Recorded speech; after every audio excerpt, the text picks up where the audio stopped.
We are The Clash Backers 2025. And we are New Clashers 2025. Ang message ko lang sa mga new clashers, yan, kabahan kayo guys.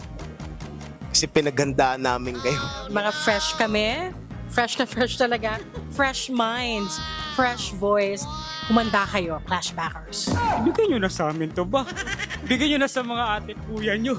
Maawa na kayo sa amin. Kailangan namin ng pera. Since napanood na sila sa TV, meron kaming edge since alam namin yung mga pwede nilang gawin. Okay. Kami, wala pa kami masyadong presence sa TV. Wala sila masyadong idea kung ano pwede namin gawin. Kinakalma ko lang muna yung utak. Kasi yung mga brain cells ba? Na-fix mo ba yung mga dapat i-fix? Medyo nahanap ko yung brain ko.